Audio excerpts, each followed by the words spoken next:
예, 예방법에 대해서 설명을 드리도록 하겠습니다. 어떻게 식사들은 다 하시고 오셨죠? 네.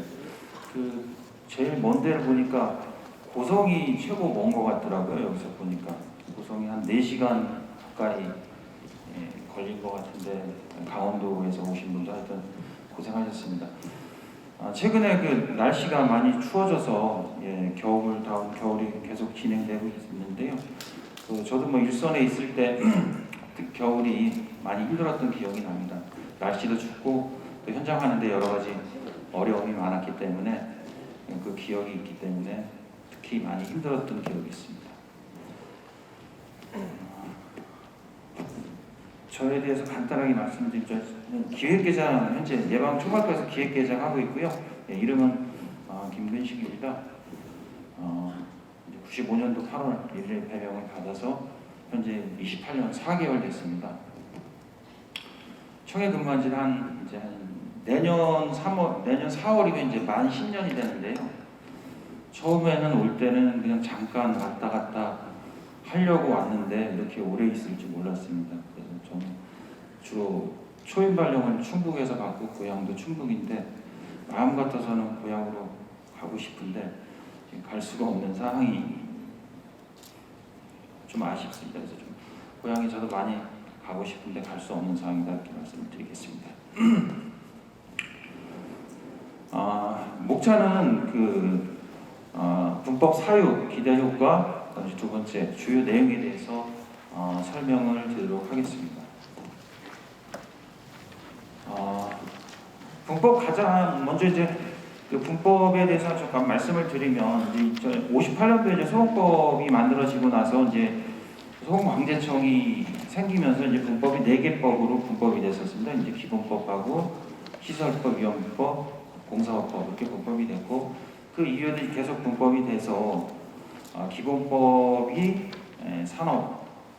소방산업법, 119 구조법, 의료소대법, 장비법 이렇게 바뀌었고요.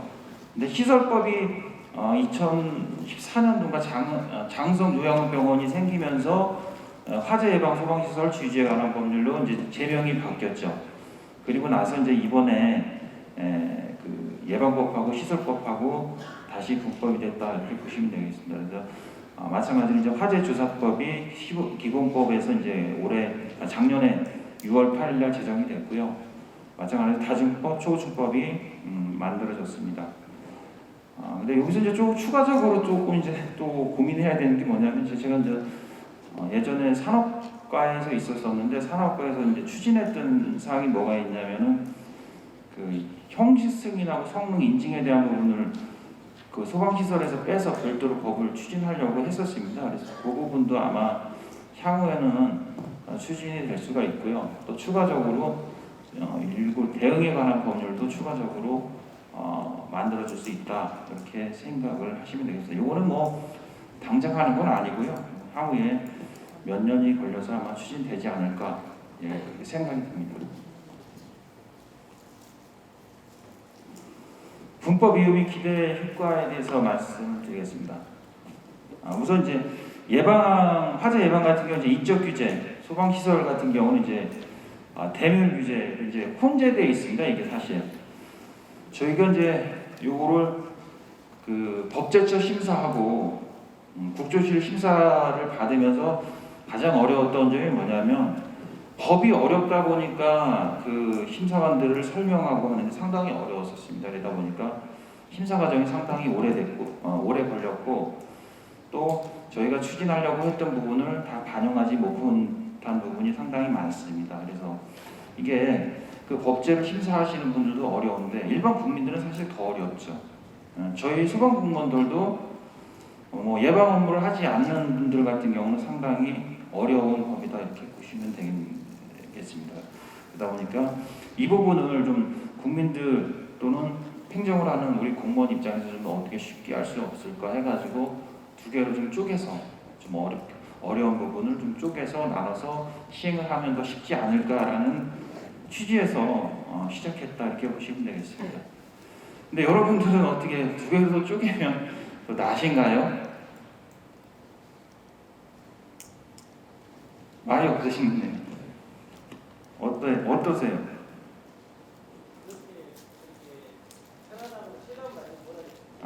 아직은 실감 나지 못합니다. 근데 여러분 입장에서는 어떻게 보면 또 불편할 수도 있습니다. 왜냐하면 법이 많아지면 사실 봐야 되는 법이 더 많아지면 업무하는 데도 어려움은 있을 수는 있습니다. 근데 이제 저희가 아직 시작 단계이기 때문에 그 부분은 차차 보완해 나갈 필요가 있지 않나 싶습니다. 그래서 이제 조문을 보면 이제 그 시설법에 있는 조문하고 이제 기본법에 있는 조문을 일부 가져와서 제정이 된 사항이 되겠습니다. 그래서 시설법은 화재 예방 시설법에 있는 내용이 같고 예방법은 시설법과 기본법이 혼재되어 있어서 만들어진 법이다 이렇게 보시면 되겠습니다. 그래서 기본적으로 추가된 내용은 화재 안전 영향 평가, 지금 화재 취약자에 대한 지원, 또 화재 예방 안전 진단에 대한 부분이 추가됐다 이렇게 보시면 됩니다. 큰 꼭지에서는 이렇게 보시면 되겠습니다.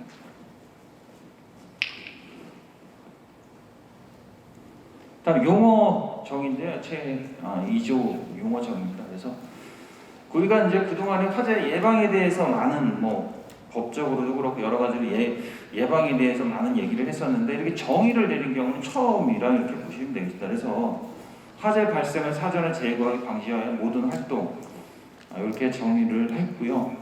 또 안전관리에 대한 부분도 정의를 했습니다.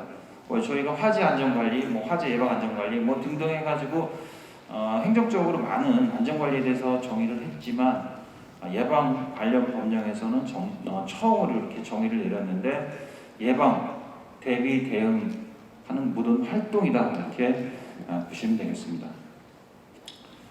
이제 화재 안전 조사에 대한 부분인데요. 저희가 이제 그동안에 화재 안전 특별조사 요 관련해 갖고 명칭 때문에 상당히 어려움이 많았습니다. 처음에 이제 저도 그 예방과 와가지고 처음에 저도 검사반부터 시작을 했었어요. 검사반부터 시작을 했었는데 그 당시에는 소방검사라고 했었죠. 소방검사라고 하다가 그 이후에 소방특별조사라고 했고 지금 이제 명칭이 또 바뀌었죠.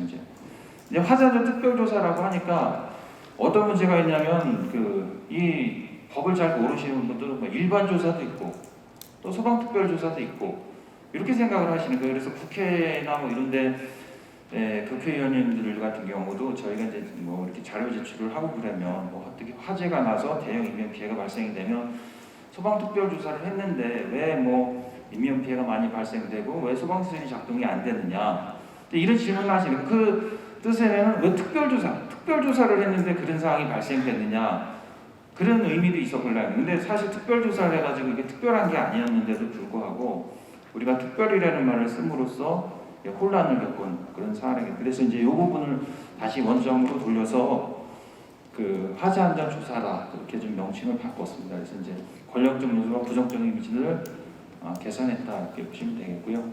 그다음에 화재 예방 강화지구, 현재 화재 경계지구라는 명칭을 화재 예방 강화지구로 명칭을 개선을 했습니다. 다음은 이제 화재 예방 안전 진단인데요. 근데 저희가 이제 그동안에 이제 현장에 점검을 나가는 게 화재 안전 특별조사, 이제 앞으로 이제 화재 안전 조사가 될 텐데 이거는 단순하게 정량적인 평가입니다. 뭐냐면 소방시설이 작동이 되냐 안 되냐, 소방안전관리를 선임했냐 안 했냐, 그다음에 소방훈련을 했냐 안 했냐 이것밖에 없어요. 근데 화재 예방 안전 진단은 뭐냐면 인적, 물적 여러 가지 요소를 다 판단을 해서 뭐냐면 이게 소방시설이 작동이 안 되는 거는 사람이 잘못돼서 그런 거냐, 예산이 투입을 안 해줘서 그런 거냐, 훈련을 안 하는 이유는 뭐냐 이런 부분까지 좀 종합적으로 판단을 하자는 의미에서 그 진단이라는 제도를 마련을 했고요. 이 진단은 이제 다른 전기나 가스 시설에 대해서는 기시행을 하고 있었던 상황입니다. 그래서 저희도 이 부분을 처음으로 도입했다 이렇게 보시면 되겠습니다.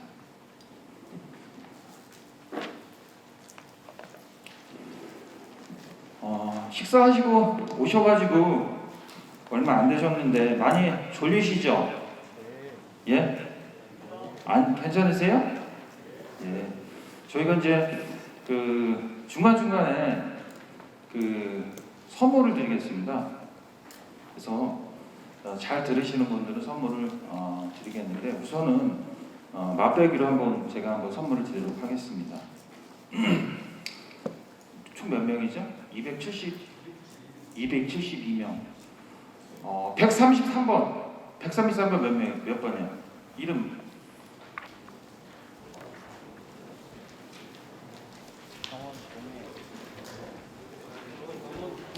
강원 동해입니다. 동해소방서, 소방교, 남흥서, 우석. 혹시 지금 오셨나요? 예, 나오세요.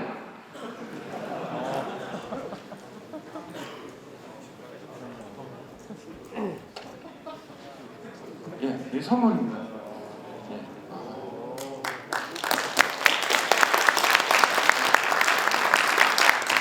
예, 비싼 거는 아니고요. 예, 여러분들 뭐 고생하신다는 의미에서 저희가 간단하게 준비했고요. 시간마다 드릴 겁니다. 시간마다 드릴 거니까 기대하시고 나도 될 수 있다고 믿으시면 되겠습니다. 다음 시간에도 또 하나 드리고요. 이따가도 또 계속 드리도록 하겠습니다. 기대하시고 뭐 좀 힘드시더라도 밖에 나가지 마시고요. 이왕 오신 거니까 하나라도 좀 들고 가셨으면 좋겠습니다. 잘 아시겠지만 그 대상물별로 이렇게 여러 가지 분류를 하고 있는데 이제 소방 대상물 가장 많고요. 특정 소방 대상물 이제 소방 시설법, 소방 안전관리 대상물 예방법, 그다음에 소방 관리 특별 시설물이라고 예방법, 그다음에 아까 말씀드렸던 그 화재 예방 안전 진단 대상물, 이게 가장 대상수가 적습니다. 이게 한 850여 개 되는데 아직 대상수를 정확하게 파악을 하지 못했습니다. 지금도 계속 파악을 하고 있고요. 왜냐하면 이게 법이 최종적으로 그 시행령이 확정이 되면서 그 민간 시설까지 이제 일부 확대되면서 저희가 당초 파악했던 대상보다 약간 조금 늘어난 상황입니다. 그렇기 때문에 조만간 확정이 돼서 최종적으로 시도에 시달할 예정이다 이렇게 보시면 되겠습니다. 근데 저희 이제 그 예방법과 관련된 부분은 이제 여기 중에서 이제 소방안전관리 대상물하고 특별관리시설물하고 화재 예방 안전진단 대상물 요 세 가지다 이렇게 보시면 되겠습니다. 다음 이제 화재 예방 및 안전관리 기본 계획인데 이거는 뭐 현재 시행을 하고 있는 사항이죠. 시행을 하고 있는 사항이고요. 기본 계획, 시행 계획, 세부 시행 계획이 있고요. 기본 계획은 5개년 중기 계획이고 시행 계획은 이제 1년 단기 계획입니다. 그래서 기본 계획과 시행 계획은 소방청에서 수립하는 사항이고 세부 시행 계획은 이제 시도 또는 중앙에서 기본 계획과 시행 계획을 바탕으로 수립을 한다 이렇게 보시면 되겠고 12월 30일까지 수립을 한다 이렇게 보시면 되겠습니다. 이제 주요 내용 이제 그 계획서에 담아야 될 내용은 이제 1번 목표 방향 또는 뭐 법령 제도, 그다음에 대국민 홍보 교육, 그다음에 기술 개발 보급, 인력 육성 및 지원, 그다음에 국가 경쟁 향상, 예방 안전관리에 대한 필요한 사항 등 해가지고 총 7가지를 담도록 하고 있습니다. 현재 그 올해 같은 경우도 저희가 9월 말에 기본 그 시행 계획을 10월 30일 전에 시달을 했고요. 아마 시도에서도 아마 그 이거에 의해서 세부 시행 계획을 수립을 한 거로 알고 있습니다. 내일 소방청에서 이제 규정하고 있는 안전관리 종합계획이 한 총 6가지가 있습니다. 아까 한 가지 말씀드렸고요. 기본법에 있는 소방 업무 종합계획, 다중법에 있는 자중 안전관리 기본계획, 산업안전 진흥 기본계획, 소방장비 기본계획, 구조구 기본계획이 있고요. 근데 이제 저희하고 이제 예방하고 직접적으로 관련 있는 거는 소방기본법에 있는 거하고 이제 다중법에 있는 부분인데요. 이 다중이용업소의 안전관리 기본계획이 이제 올해 5개년 계획이 종료가 되고 내년에 이제 5개년 계획이 다시 수립된다 이렇게 보시면 되겠습니다.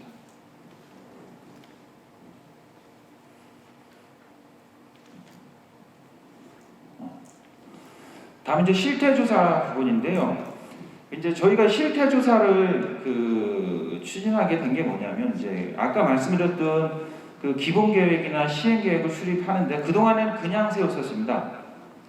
그러니까 그냥 뭐냐면 뭐 문제점이나 이런 거를 파악하지 않은 상태에서 그냥 세우다 보니까 뭐 계획서에 반영해야 될 내용을 빠뜨리거나 또는 뭐 잘못 반영하는 경우도 발생이 됐습니다. 그래서 이 계획을 수립하기 전에 그 실태조사를 거쳐서 그러니까 1년간 8월달, 9월달부터 이제 이 계획이 수립을 하고 있으니 그 전에 상반기 중에 그 실태조사를 해서 문제점과 뭐 이런 부분을 파악을 해서 요거를 바탕으로 해서 기본계획, 시행계획을 반영하기 위해서 이 실태조사를 추진을 하는 거다 이렇게 보시면 되겠는데요. 그러니까 다른 법령도 보면 뭐 기본계획이나 시행계획을 수립하기 전에 이 실태조사를 추진을 많이 하고 있습니다. 그래서 이 부분도 저희가 다른 법에 있는 거를 이렇게 갖고 왔다 이렇게 보시면 되겠고요. 조사 방법은 이제 통계조사, 문헌조사, 뭐 현장조사, 뭐 정보통신에 의한 조사가 있고요. 조사 의뢰는 뭐 저희가 직접 할 수도 있고요. 또 전문기관에 의뢰하거나 아니면 단체나 전문가에게 의뢰해서 추진할 수도 있습니다. 그래서 주요 내용을 보면 뭐 소방대상물의 용도, 규모별 현황, 소방대상물의 화재 예방 안전관리에 관한 현황, 소방대상물의 소방시설 설치 안전관리 관리의 현황 뭐 그래갖고 4가지가 있습니다. 그래서 이 세부적인 시행에 대한 행정규칙을 현재 저희가 제정 중에 있습니다. 그래서 조만간 이 세부적인 사항을 위한 행정규칙도 아마 12월 중에 확정이 돼서 시행이 되지 않을까 이렇게 생각이 듭니다. 다음은 통계 작성 및 관리입니다. 예방 통계를 사실 매년 작성을 했었습니다. 지금까지. 저도 일선에 있을 때도 검사만 하면서 예방 통계 작업을 꽤 여러 번 했었고요. 근데 이제 그동안에 저희가 예방 통계 작업은 법적 근거 없이 훈령으로 추진을 했었습니다. 그동안에. 그래서 이 부분을 사실 소방의 꽃은 그 전에 저희도 이제 예방이라고 하고 또 예방에 대한 주요 사항을 통계에서 다 녹여가지고 그 통계를 기준으로 저희가 예방 계획을 많이 수립을 하고 있는데 이게 법적 근거 없이 추진하다 보니까 여러 가지 문제가 있었습니다. 그래서 법에 훈령에 있는 걸 법으로 갖고 왔고요. 명칭도 이제 현재 예방 소방 행정 통계 자료라는 명칭을 썼는데 이거는 이제 화재 예방 및 안전관리 통계 자료로 이제 명칭을 좀 개정할 거고요. 그다음 이제 통계를 그동안 이제 소방청에서 주관으로 했었는데 이거를 필요한 경우에는 안전원 또는 통계 전문기관에 의뢰해서 할 수도 있도록 했고요. 주요 항목은 소방대상물, 소방시설 또는 소방업체 현황 총 12개 항목입니다. 그동안에 저희가 작성했던 거는 소방대상물에 대한 부분을 위주로 했고 일부 다중이용 시설이 있었고 안전관리에 대한 부분 일부 내용이 있었습니다. 그래서 현재 추가된 내용이 상당히 많습니다. 제주도 같은 경우도 예를 들면 제주도 같은 경우도 그냥 30개 특정 소방 대상물 중에서 일부만 들어가 있고 총 몇 개가 정도만 나와 있고 구체적으로는 안 나와 있었고요. 또 노인, 장애인 등에 대한 취약자 현황이라든가 또 소방시설업자 또는 소방기술자에 대한 통계 자료도 지금 작성이 제대로 안 돼서 관리되고 있는 상황입니다. 그래서 그 부분을 예방과 관련된 부분을 전체적으로 아우를 수 있는 통계가 작업을 할 예정이고요. 현재 1차적으로 시도에 통계 작업을 하려고 저희가 자료가 내려가 있는 상태입니다. 그래서 의견을 받아가지고 12월 내년 1월 전에 12월 말쯤에 시도에 시달을 할 예정입니다. 그래서 저희가 이게 통계 자료를 매년 하다 보면 저도 이제 19년, 18년도부터 예방과에 있었는데 뭐 이게 어떨 때는 뭐 2월달, 3월달에 될 때도 있고 어떨 때는 4월달, 5월달 될 때도 있고 이게 보통 한 2월달, 3월달 안에 통계자료집이 나와야 되는데 여러 가지 이유에 의해서 이게 자꾸 늦어지다 보니까 통계자료로서의 활용을 잘 못하고 있는 상황이라 최대한 빨리 추진을 해서 통계자료가 나올 수 있도록 그렇게 노력을 하겠습니다. 어떤 시도에서도 잘 작성이 될 수 있도록 많은 협조 부탁드리겠습니다. 다음 이제 화재 안전 조사인데요. 아까 말씀드렸던 이제 특별조사가 이제 이렇게 바뀌었는데 이제 조사 사유가 추가가 됐습니다. 뭐냐면 이제 바뀐 부분을 말씀을 드리는 겁니다. 현재 자체 점검 불성실 등 6가지 사유에서 이제 한 가지가 추가된 부분이 뭐냐면 화재 예방 안전 진단은 이제 불성실하게 한 경우에 갖고 총 7가지로 늘었고요. 또 조사 항목도 현재는 법에서 규정하고 있는 7가지였는데 추가로 8가지가 늘었습니다. 이제 예방법, 시설법, 공사업법, 초고층법에 있는 각 항목별로 내용이 많이 늘었습니다. 그래서 실질적으로 법에서 규정하고 있는 건 지금 총 15가지에 대해서 이제 그 조사 항목으로 넣어놓고요. 조사 방법은 이제 종합조사와 부분조사를 나누는데 이건 왜 그러냐면 이제 그 동안에 저희가 이제 소방특별조사를 나가면 이걸 다 봐야 되는지 실질적으로 다 볼 수가 없죠. 현실적인 부분을 말씀을 드리면 다 볼 수가 없음에도 불구하고 이걸 항상 화재가 나고 인명 피해가 나면 왜 안 봤냐, 왜 그걸 못 봤냐 이런 식으로 자꾸 얘기를 하니 종합조사는 말씀드렸던 15개 항목 전체에 대한 부분이고요. 부분조사는 그 중에서 그냥 하나만 보겠다. 그럼 계획 수립 단계부터 그냥 하나만 보겠다고 계획을 수립하는 거예요.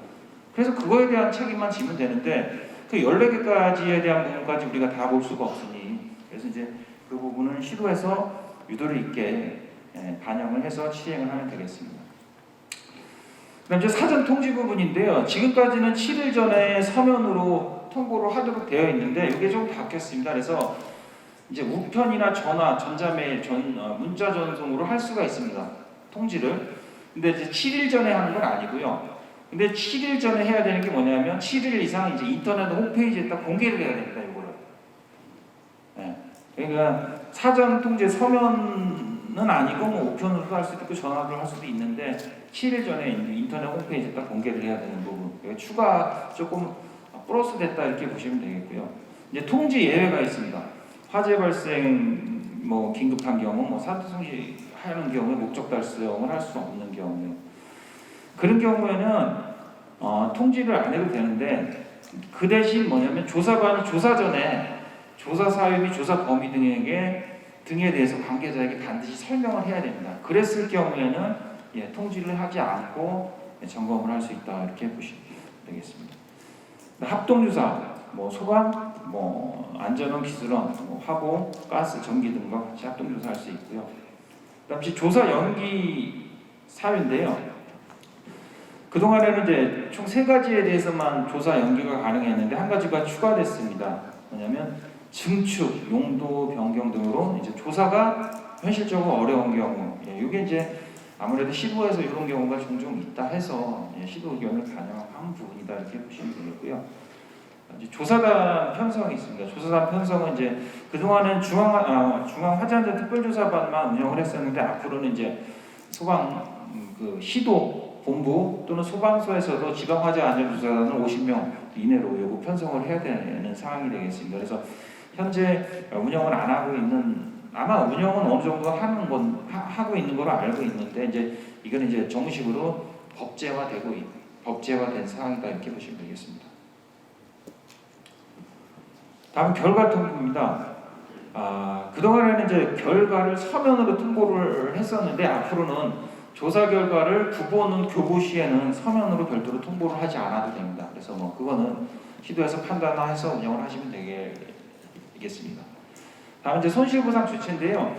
그동안에 법상에는 그전에는 저희가 중앙특별조사단을 운영을 안 하다 보니까 그게 이제 중앙특별조사반을 운영을 하면서 법제에 같이 반영을 해서 손실보상을 소방청장을 같이 넣었어야 되는데 그게 반영이 안 됐었습니다. 그래서 요번에 이제 예방법을 개정을 하면서 소실보상, 그러니까 소방 뭐 조사 나가면서 문제가 발생되면 그 보상하는 부분에 대해서 그동안 시도주의자만 했던 부분을 중앙에서 하는 경우에는 소방청장이 하도록 그렇게 반영이 됐다고 보시면 되겠습니다. 네, 소방청에서 한 부분에 대한 책임이지 시도에서 한 부분까지 소방청에서 책임지겠다는 그 내용은 아니다 이렇게 보시면 되겠습니다. 그다음 이제 대상 공개인데요. 그동안에는 이제 조치 명령을 한 후에 미이행 사실만 공개를 했었는데 요거를 계획 단계 공개하고요. 아까 인터넷에 공개한다고 했죠. 그다음 결과에 대해서도 공개를 하도록 이렇게 바뀌었습니다. 그래서 이제 그 결과를 30일 이상 공개를 하고 공개를 통보받은 날로부터 그러니까 관계자가 공개를 통보받은 날부터 30일 이내에 이의 신청을 할 수가 있고 또 10일 이내에 심사를 해서 공개를 하겠다 말겠다에 대한 소방관서에서 심사를 해서 통보를 하도록 그렇게 바뀌었습니다. 그래서 이 공개에 대한 부분이 좀 많이 바뀌었고요. 조사 계획인데요. 조사는 이제 요거는 그 소방특별조사 화재 안전조사에 관한 세부 운영에 담긴 내용입니다. 연간 계획은 12월 30일까지, 월간 계획은 전월 말일, 수시 계획은 시행 전일 이렇게 수립하도록 되어 있는데요. 이 계획 수립하실 때 좀 주의하셔야 되는 게 뭐냐면 그동안에 이제 우리가 소방 그 화재 안전 조사, 소방 특별 조사를 할 계획 수립하면 뭐냐면 조사 기간, 대상, 항목 정도만 넣었었는데 앞으로는 그것만 넣어갖고 하시면 안 됩니다. 앞으로는 뭐냐면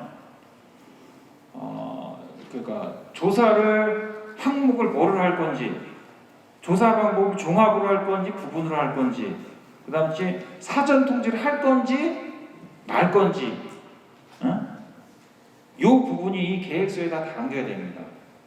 그전처럼 그렇게 계획서 세우시면 안 됩니다. 앞으로는. 그 계획 단계부터 그 세부적인 사항이 들어가야 됩니다. 그래서 그 부분을 반드시 좀 유념해 주시고요. 그래서 이제 그 화재 안전 조사에 관한 세부 운영 전부 개정을 이제 최종 마무리돼 가지고 이제 현재 그 시행이 되고 있는 상황이다 보시면 되겠습니다. 다음은 이제 화재 예방 조치에 대한 부분인데요. 요거는 현재 기본법에 있는 내용이죠.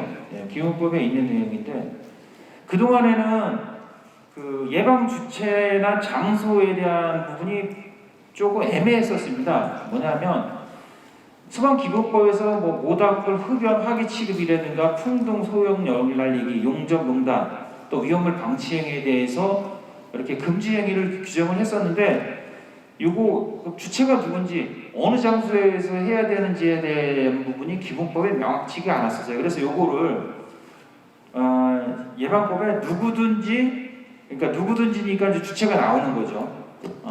그다음 이제 화재 예방 강화지구 및 이에 준하는 장소에서 행위를 금하도록 되어 있습니다. 그래서 누구든지 화재 예방지구 이에 준하는 장소는 제조소 등 가스 저장소, 그다음 액화석유가스 저장소 판매소, 수소가스 연료 관련 저장소, 화약류를 저장하는 저장소에 대해서 모닥불, 흡연, 풍등, 용접, 용단, 위험을 방치 행위를 할 수 없도록 그렇게 명확하게 규정을 했고요.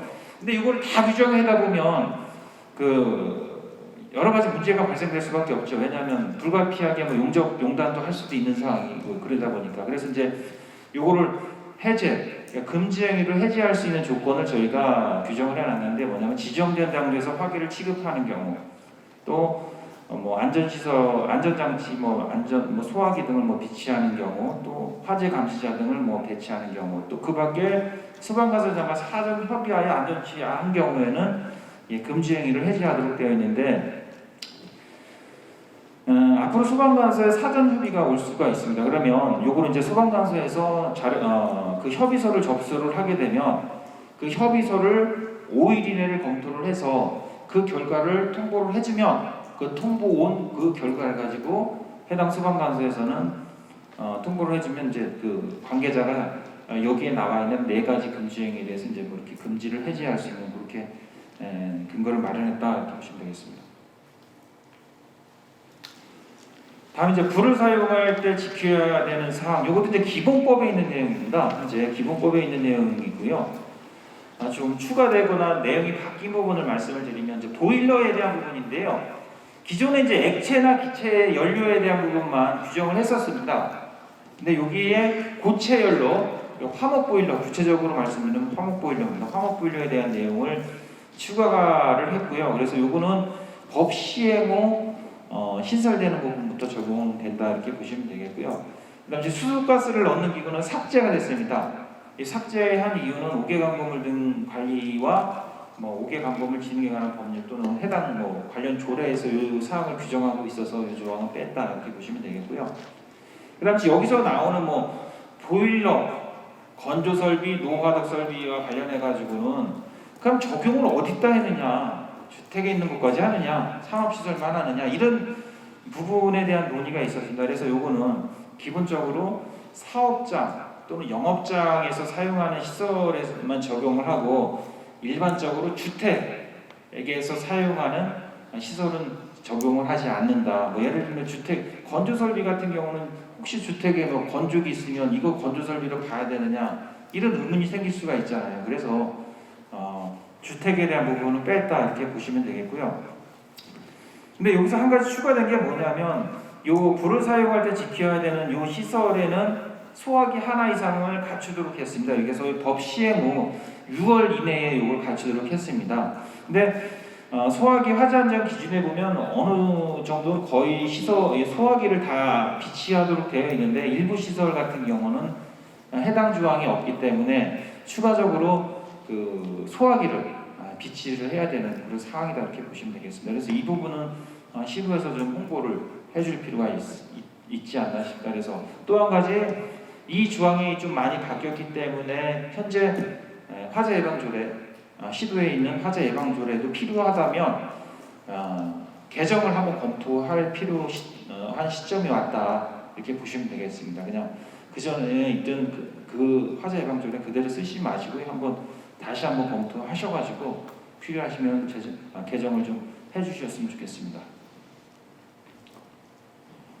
다음 특수가해물에 대한 부분입니다. 이것도 마찬가지로 기본법에 있는 내용이죠. 기본법에 있는 내용인데 여기서는 많이 바뀐 게 뭐냐면 내용에 대해서는 크게 안 바뀌었고요. 그 표지판이 새로 신설이 됐습니다. 표지판이 새로 신설이. 표지판은 위험물법에 있는 표지판하고 거의 모양하고 이게 다 비슷하고 색상이나 이런 거 다 비슷한데 요거를 이제 법 시행 후 6개월 이내에 요걸 설치를 해야 되고요. 그다음에 추가적으로 쌓는 최대 최적이 이게 신설이 됐습니다. 그래서 요 두 가지가 많이 바뀌었고요. 그 동안에는 이제 특수가해물을 저희가 사실 방치하다시피 했었고요. 아마 시도에서도 특수가해물이 어디에 얼만큼 있는지 잘 모르실 거예요. 그죠?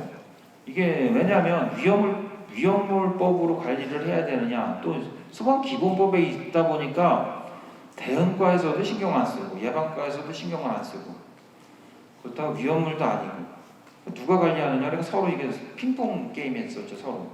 근데 앞으로는 이제 예방법에 들어왔기 때문에 이제 예방과에서 요거에 대해서 이제 당장은 할 수는 없겠지만 향후에는 유지관리 또 지도 감독에 대한 부분도 저희가 이제 좀 한번 들여다봐야 되지 않나 싶고요. 요거는 시간을 두고 진행할 필요가 있지 않나 싶습니다. 다음에 이제 화재 예방 강화 기구입니다. 이것도 마찬가지로 기본법에 있는 내용이죠. 과거에 그 대상은 바뀌지 않았습니다. 대상은 바뀌지 않았고요. 그다음에 이제 관리 카드 작성 양식이 많이 바뀌었습니다. 그래서 그 동안에 시도에서 다 관리 카드를 만들고 관리를 했었는데 이게 시도마다 틀리고 그래가지고 관리 카드 작성 양식을 일괄적으로 통일을 시켰습니다. 그래서 그 관리 카드를 일괄적으로 좀 만들어 주셔야 될 부분이 있고 이게 대상 수가 현재는 152개인가밖에 안 됩니다. 이게 왜 그러냐면 법에서 규정을 하고 그 동안에 있었음에도 불구하고 양이 이렇게 적은 이유가 뭐냐면 이걸 지정한다고 해서 좋은 게 아무것도 없걸랑요. 소방 점검해야죠. 소방 훈련해야죠.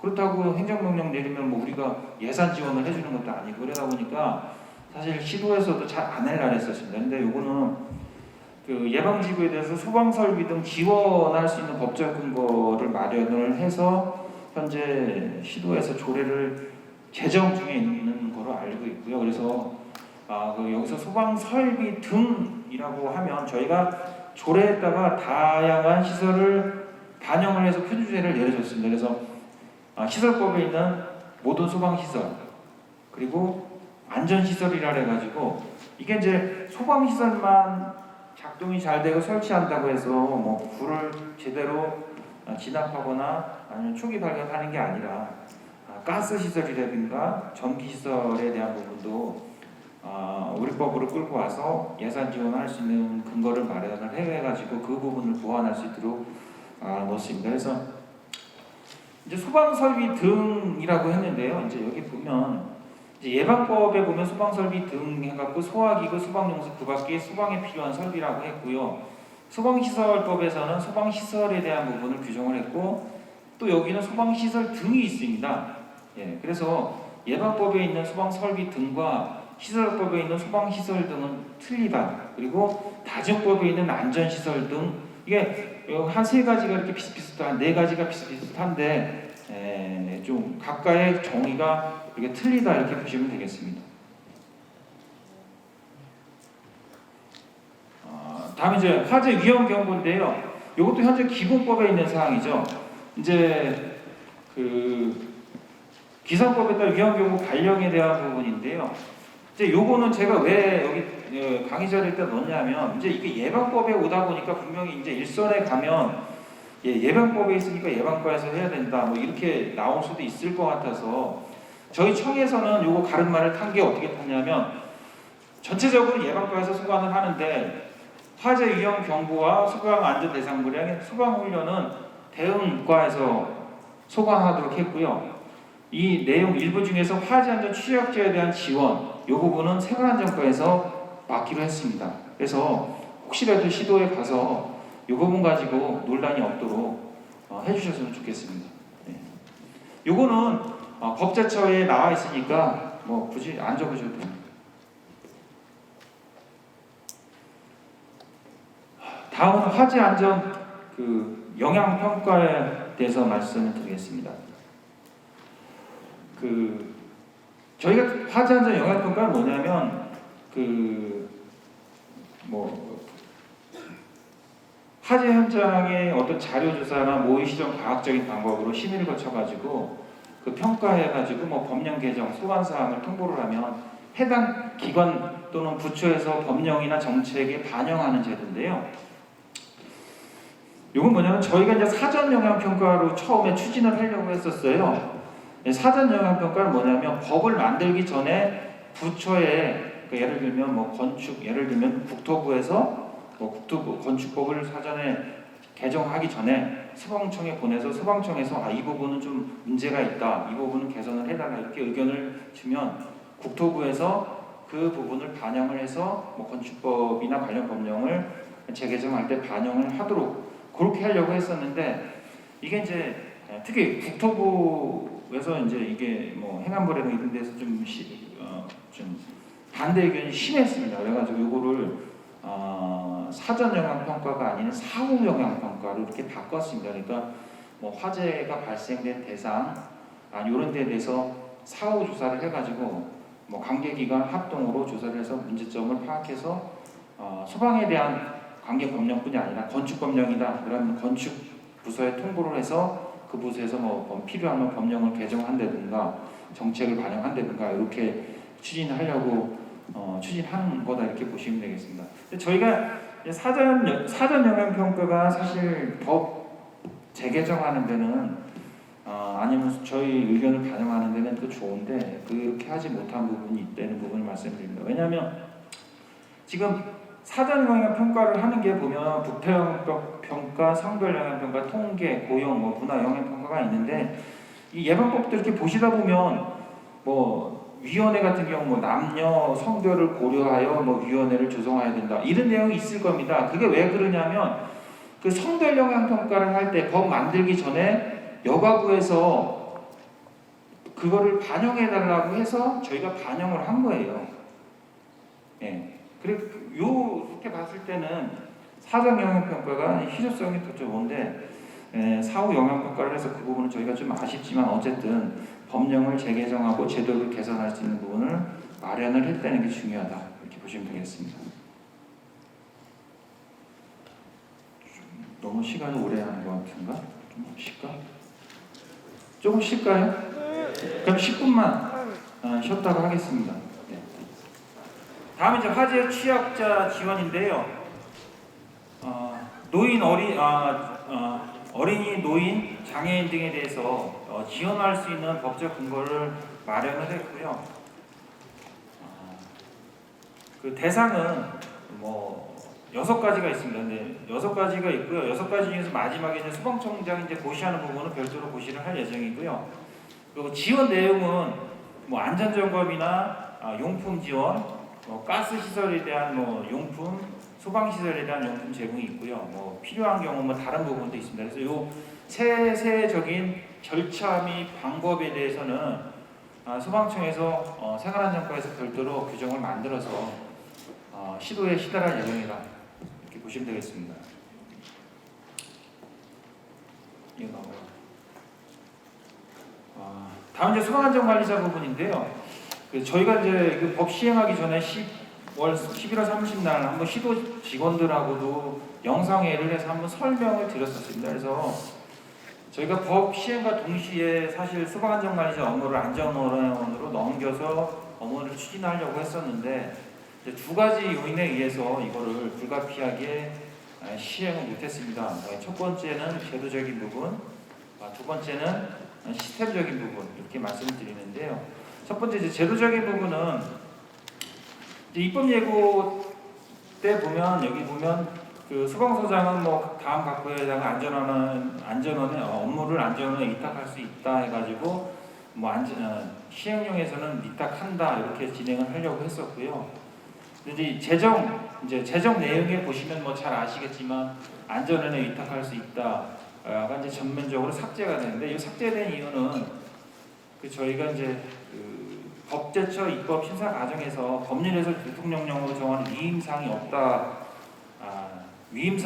그래가지고요. 이 사항이 일괄적으로 법제처 심사 과정에서 삭제가 됐습니다. 그래서 이 부분 이제 불가피하게 저희가 이제 향후에 다시 개정을 추진할 예정인데요. 이제 1차적으로 법 개정을 하고 법에 따라서 시행령까지 추진할 예정입니다. 그래서 이 부분은 조금 시간이 걸리겠지만 어쨌든 추진을 한다는 말씀을 다시 말씀을 드립니다. 그래서 이 부분 뭐 대통령령이 정하는 바에 따라서 안전원에 위탁한다 해가지고 이제 시행령에서는 뭐 법에 의해서 안전원에 위탁한다. 왜냐하면 대통령령이 정하는 부분을 위탁하기 때문에 다 할 수도 있고 일부만 할 수도 있기 때문에 그 부분을 부령해서 다시 한번 정한다 이렇게 보시면 되겠습니다. 이 부분은 어쨌든 시간이 지나더라도 조금 필요하더라도 진행을 할 거니까 그 부분은 좀 시도 직원분들에게 다시 한번 양해를 부탁드리겠습니다. 그리고 이건 제도적인 부분이고요. 이제 시스템적인 부분은 안전원에서 이제 시스템을 구축을 했었는데 약간 이제 좀 운영하는데 약간 좀 여러 가지 좀 문제점이 발생이 됐었습니다. 그래서 최종적으로 저희가 보완 후에 내년 중에 시스템이 보완이 되면 시범 운영을 할 겁니다. 시범 운영을 시도에서 한 개 소방서로 할지 아니면 특정 소방본부 전체를 가지고 시범 운영을 몇 개월 하고 나서 법 개정 후에 전면으로 할지 그 부분은 검토 후에 별도로 시다를 할 예정입니다. 소방안전관리자 부분인데요. 그 소방안전관리자 자격증 발급받은 사람으로 선임하도록 되어 있습니다. 지금까지는 자격 수첩을 갖고 있거나 뭐 위험물 기능사, 위험물 산악기사, 소방설비 기사 뭐 온갖 자격증을 갖고 있어도 다 선임이 됐습니다. 근데 앞으로는 소방안전관리자 자격증 발급을 받은 사람을 대상으로 선임을 할 겁니다. 이거 뭐냐면 소방감리원, 소방기술자하고 이렇게 비슷하다 보시면 되겠습니다. 이게 왜 그러냐면 자격증을 가지고 안 하고 일반적으로 뭐 소설비 기사를 가지고 하게 되면 화재 예방법에서 뭐 자격 정지나 이런 부분을 할 수가 없어요. 왜냐하면 그 법은 우리 법에 의해서 만들어진 자격증이 아니기 때문에 그래서 소방설비라든가 이런 자격증을 가지고 우리 예방법에 있는 뭐를 소방안전관리자 자격증을 교부를 하면 그 자격증을 가지고 이제 뭐 자격 취소를 한다든가 자격 정지를 한다든가 이런 업무를 하기 위해서 일괄적으로 바꿨고요. 두 번째 이제 전담 부분인데요. 전담 부분은 이제 특급하고 1급 대상만 해당이 되고 2급, 3급은 해당이 안 됩니다. 그래서 이 부분은 법 시행은 이제 6개월 이내에까지만 가능을 합니다. 그래서 현재 그 제외되는 부분이 전기, 가스 위험을 그다음 유해화 관리법에 의한 그 안전관리자인데요. 근데 전기 안전관리자 같은 경우도 전기 안전관리자가 있고 전기 안전관리원이 있습니다. 두 개 다 해당되고요. 가스 같은 경우는 가스 안전 총괄자, 부총괄자, 책임자, 안전원 전부 다 해당이 되고요. 유해물질 같은 경우도 책임자가 있고 점검원이 있습니다. 이거 다 해당된다 이렇게 보시면 되겠습니다. 그다음 이제 겸직을 금지하고 있는 게 또 개별법에도 좀 있는데요. 뭐냐면 초고층법에 보면 총괄 재난안전관리, 자연안전관리가 겸직할 수 없다 이렇게 규정되어 있어요. 그래서 이 부분도 같이 봐야 된다 이렇게 보시면 되겠습니다. 그리고 아까 말씀드렸다시피 기업활동 규제에 관한 특별조치법이 현재 이게 개정 중에 있습니다. 여기서도 마찬가지로 1급, 특급하고 1급만 겸직을 제한을 두고 나머지 2급, 3급에 대해서는 이제 겸직을 할 수 있도록 그렇게 개정이 진행 중이다 이렇게 보겠습니다. 그래서 아까 말씀드렸던 겸직 금지 6개월과 기업 활동 규제에 관한 법률에 의한 그 부분이 약간 갭이 생길 수 있습니다. 그래서 어쨌든 특별법에서 규정하고 있기 때문에 만약에 그 법이 저희 법 6개월 이내에 개정이 안 된다고 하게 되면 약간 갭이 있을 수 있다. 그 부분은 시도에서 좀 참고해 줬으면 좋겠습니다. 다음 업무 확대인데요. 소방안전관리자 업무가 기존 7가지에서 2가지가 추가가 됐습니다. 업무 수행 기록, 그 다음 초기 대응에 대한 부분인데요. 업무 기록은 저희가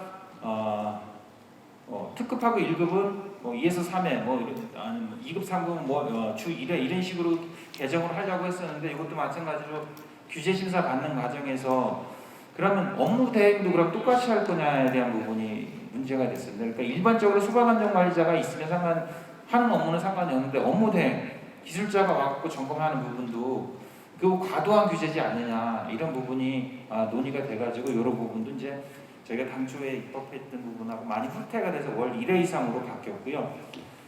기록 방법은 기록표가 있습니다. 시행규칙에 기록표가 있고요. 그 기록을 하도록 기록표는 보시는 바와 같이 이렇게 업무 수행 기록표가 있고요. 불량사항이 발견되게 되면 보고를 하는데 여기 구체적으로 적게 되어 있습니다. 서면이나 대면이나 정보통신이냐, 그다음에 보고받은 사람은 누구냐, 그다음에 조치는 뭘 할 건지에 대해서 구체적으로 기록하도록 되어 있습니다. 그래서 이 부분은 시대에서 참고해 주시기 바라고요. 그다음 이제 소방안전관리가 대상인데 여기 좀 많이 좀 바뀌었는데 특급 같은 경우는 20만 이상에서 10만 이상으로 바뀌었고요. 1급은 연면적 15,000 이상 아파트는 제외한 데서 아파트 및 연립주택은 제외한 데로 바뀌었고 공동주택 같은 경우도 일반 공동주택에서 옥내수화전 또는 스프링클러가 설치되는 대상은 2급으로 바뀌었고요. 그다음에 3급 같은 경우도 기존의 자탐 대상에서 간이 SP까지 확대가 됐는데 간이 SP 중에서도 주택용 간이 스프링클러 설치는 제외하도록 그렇게 바뀌었습니다. 또 이제 소방안전관리자 자격증 발급 대상도 그전하고 많이 바뀌었는데요. 특급서부터 1급까지는 기본적으로 소방설비나 소방과 관련된 자격증, 소방공무원을 제외하고는 나머지는 다 시험 응시 자격으로 줬습니다. 시험 응시 자격으로 많이 바뀌었다. 근데 이제 예외적으로 2급, 3급 같은 경우는 기업활동 규제에 관한 법률에서 별도로 겸직을 제한하는 경우, 가능하도록 한 경우에는 예외적으로 했고요. 다음은 소방안전관리자 선임신고입니다.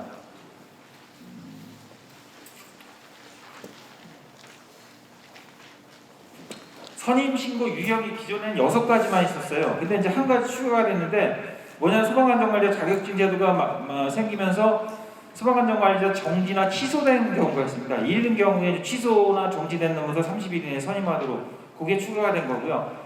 그전에는 이제 해임된 경우만 있었는데 이게 해임, 퇴직 등으로 소방안전관리자 업무가 종료된 경우, 뭐냐면 퇴직 등으로 소방안전관리 업무가 종료된 경우 이렇게 추가가 되는데, 이게 뭐냐면 이제 시도에서 문의 오는 게 사망한 경우에는 어디에 해당되느냐 이런 부분이 논의가 됐어요. 그래서 이제 법령상 사망이라는 문구는 좀 그래서 해임, 퇴직 등으로 이제 업무가 종료된 경우, 사망을 했으니까 당연히 업무가 종료될 경우가 되겠죠. 그래서 요거를 여기다 대입을 해서 처리를 하시면 될 것 같고요. 그다음 이제 제출 서류가 좀 또 많이 바뀌었는데, 소방안전관리자 자격증을 제출을 해야 되는데, 그러니까 자격 수첩은 가능한데 지금처럼 소방안전관리자 기사는 안 됩니다. 앞으로는 기사를 갖고 오면 안전원에 가서 자격증으로 바꿔오라 해야 됩니다. 그래서 그 부분은 유념해 주시고요. 그 당시에 대행 같은 경우는 감독적 지휘 플러스 대행 계약서도 있어야 됩니다. 대행 계약서 반드시 확인해야 되고요.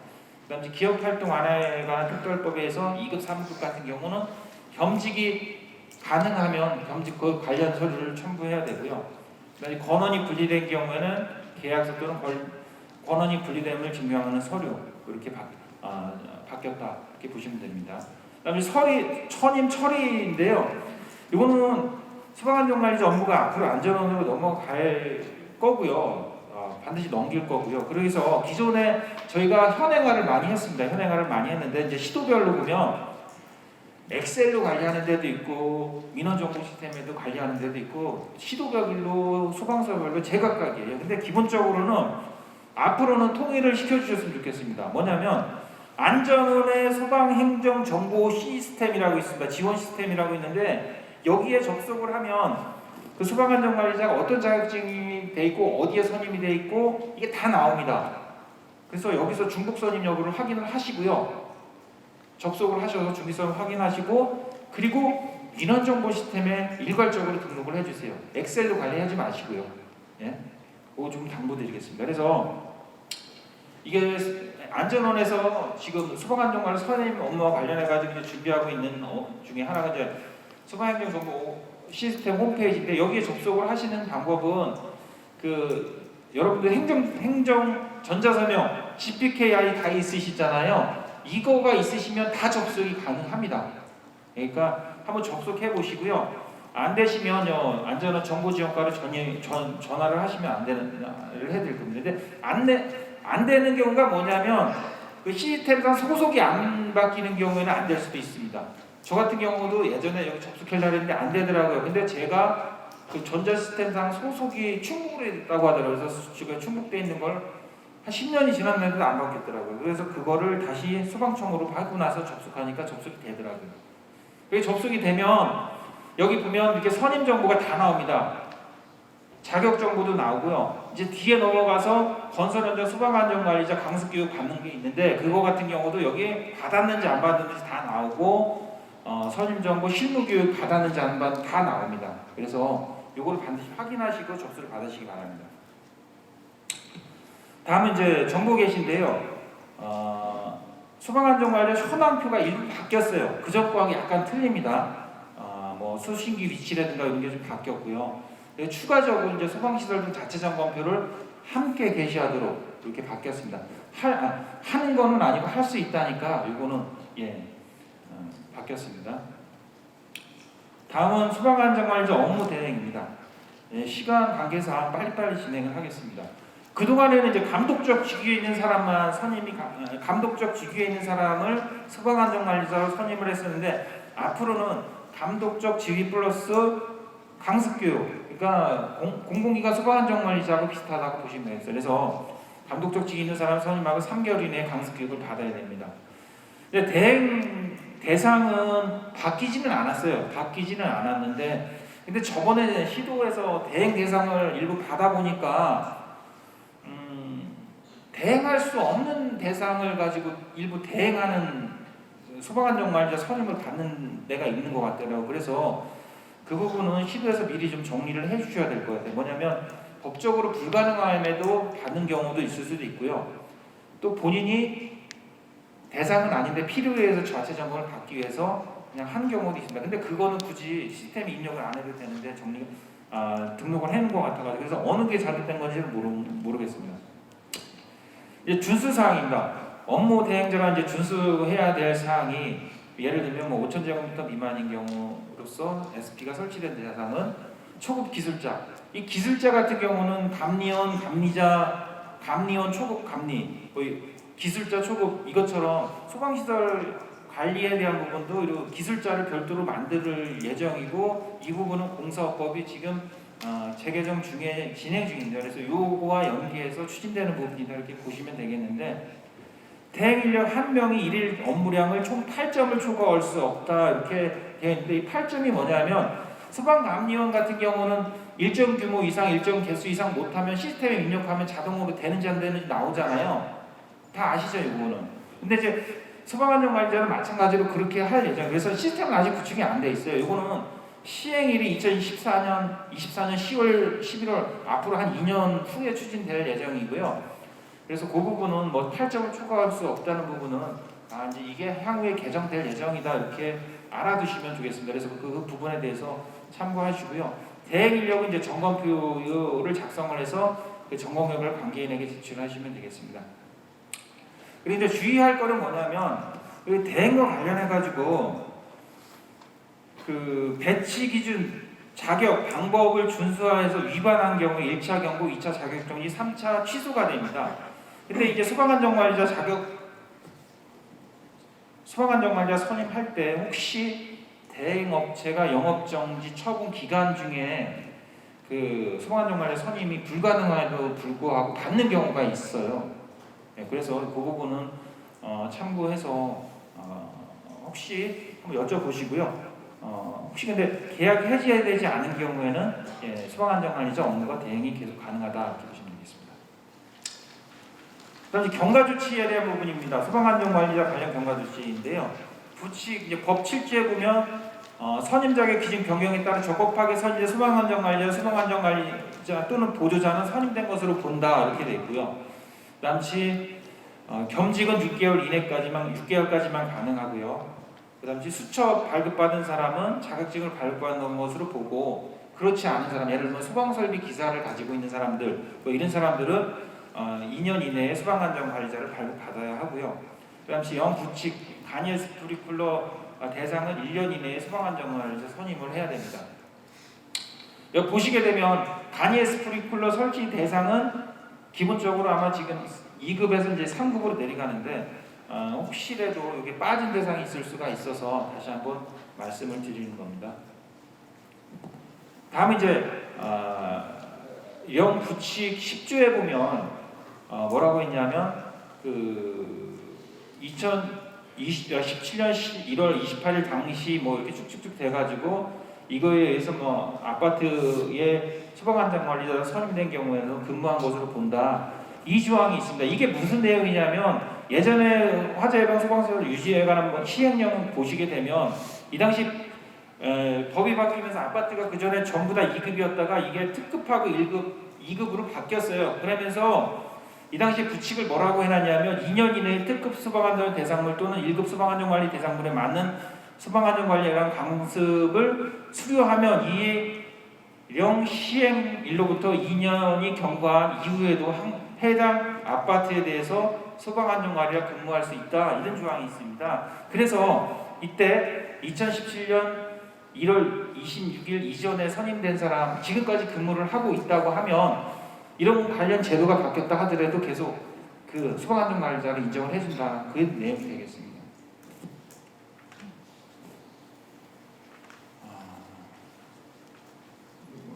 넘어가고 시간이 없어가지고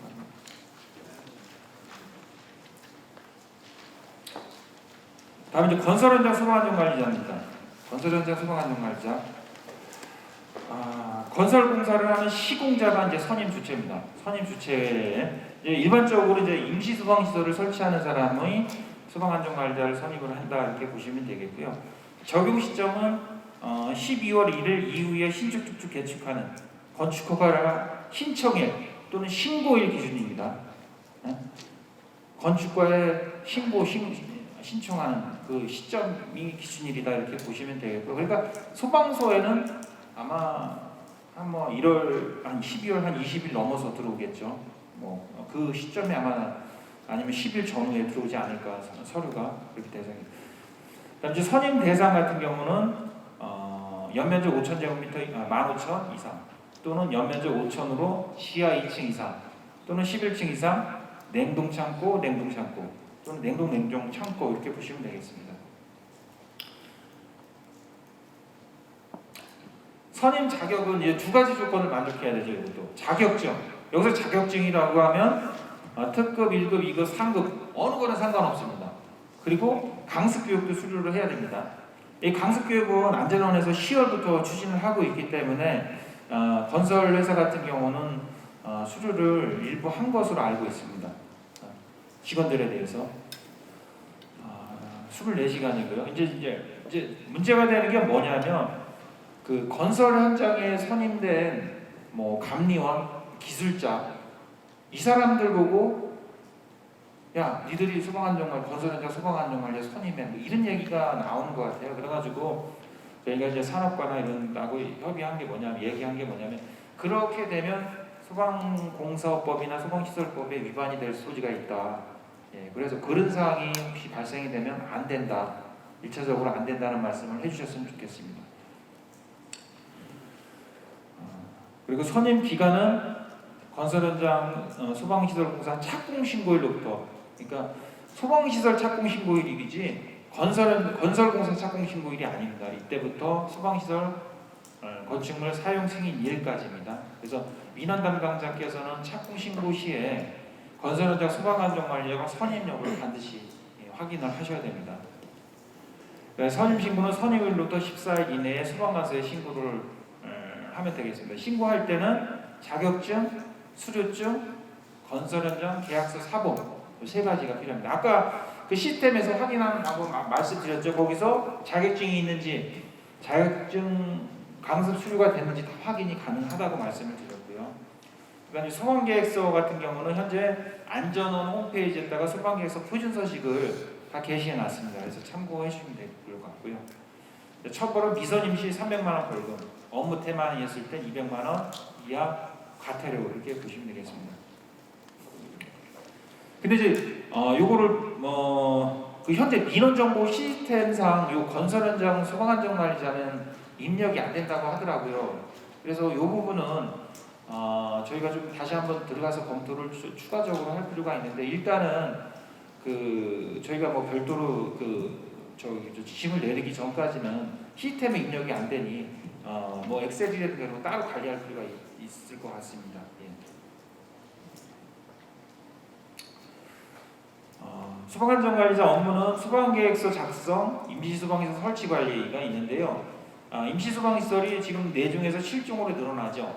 가스경보기, 방화법, 비상경보등. 요거는 이제 12월 중에 아마 건설현장 소방안전관리자가 하지안전기준이 제정될 예정이고요.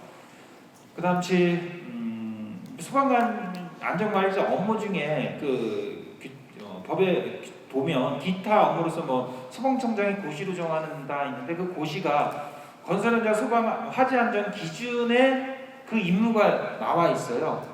그래서 이 고시가 어디 있지 이렇게 생각하지 마시고 건설현장 화재안전 기준을 보면 거기에 업무가 추가적으로 있다 이렇게 보시면 되겠습니다.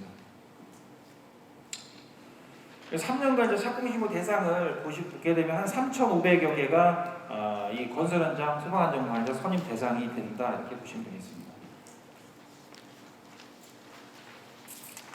다음은 이제 소방안전관리자 자격 정지 취소에 대한 부분을 말씀을 드리겠습니다. 이거에 대한 행정처분 주체는 소방서장입니다. 소방서에서 소방안전관리에 대한 자격 정지, 자격 취소를 하셔야 됩니다. 이거는 시도에서 알아두시기 바랍니다. 이거는 시행령 위탁 위임 업무부 맨 뒤에 부분이 있는데 령 48조를 보시면 되겠습니다. 첫 번째, 소방안전관리자 자격증을 발급받은 경우, 부정한 방법으로 하는 경우 이제 행정처분만 가고요. 소방안전관리 업무를 게을리한 경우 행정처분, 과태료, 이행명령을 할 수가 있고요. 소방안전관리자 자격증을 빌려주는 경우, 이때 빌려준 경우 빌린 사람, 그다음 중간에서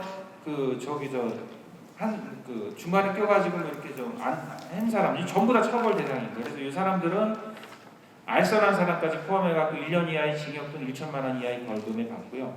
실무교육을 받지 않은 경우는 행정처분 과태료 100만 원까지 가능하다 이렇게 보시면 되겠습니다.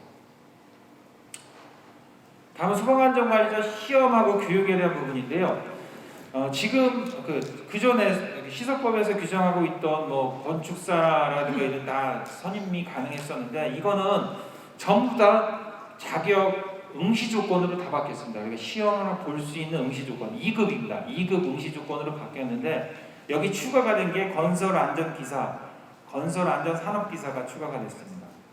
그래서 이제 소방안전관리자 자격시험과 관련한 부정행위에 대한 부분을 규칙에서 별도로 정해놨고 그래서 예를 들면 뭐 대리시험이라든가 대화, 통신기기로 시도하는 경우에 당해시험 정지 또는 무효 처리됩니다.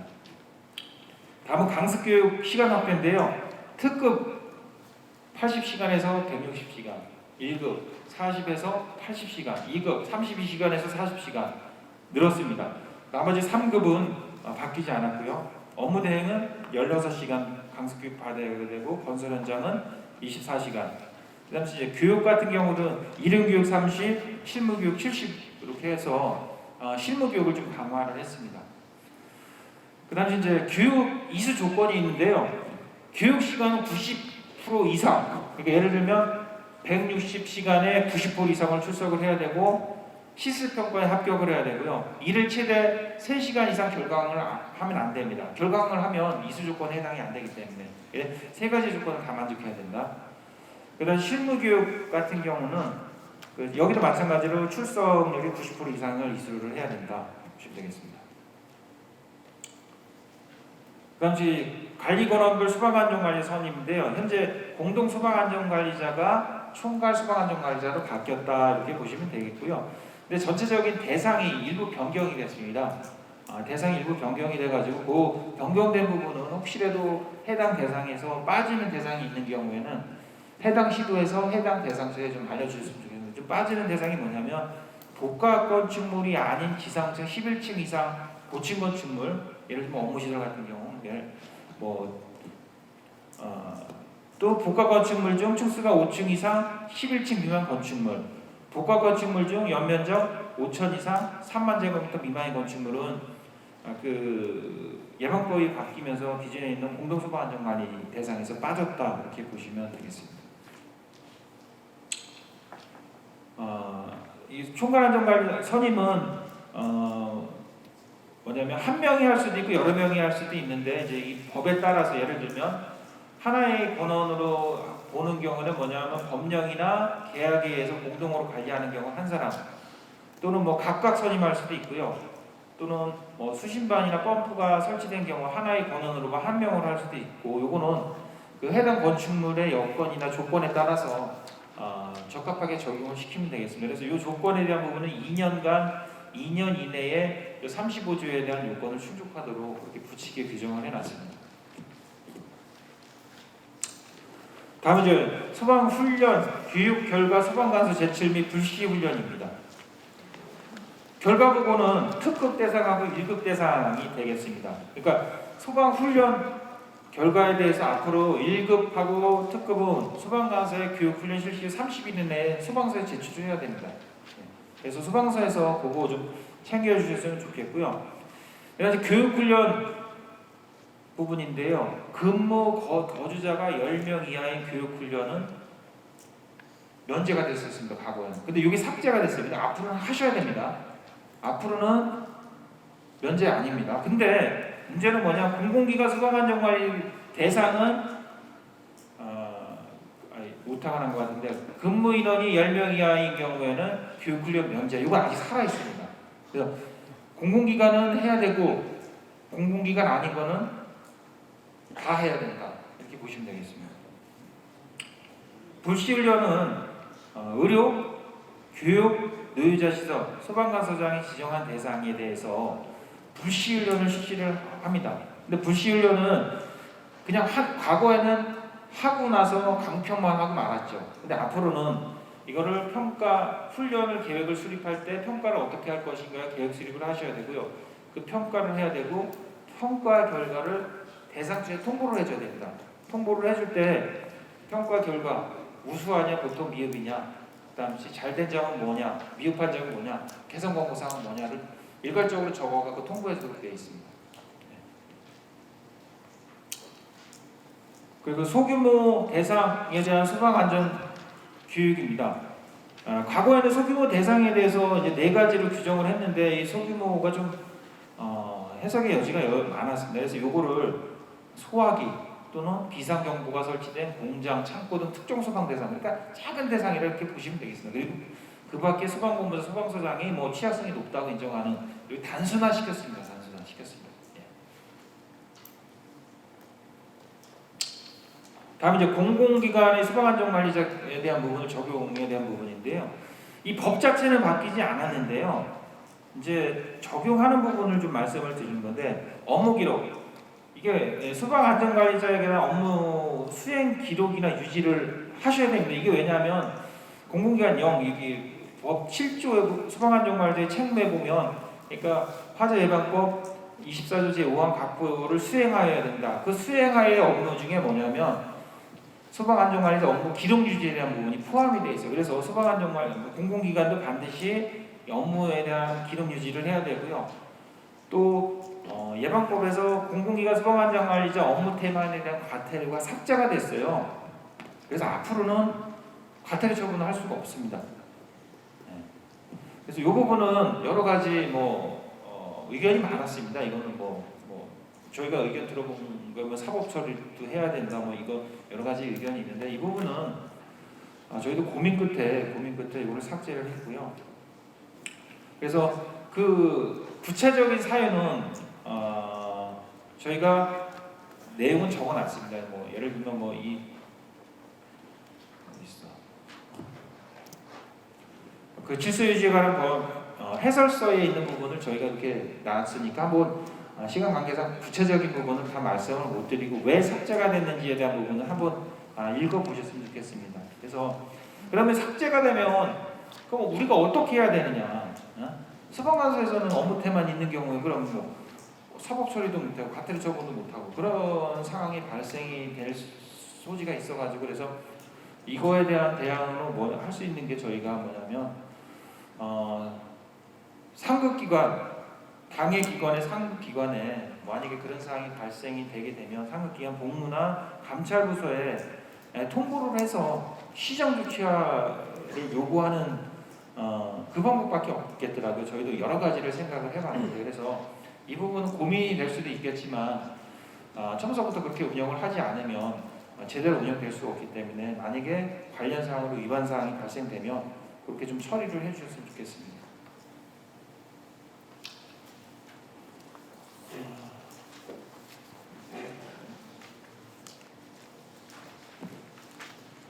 이제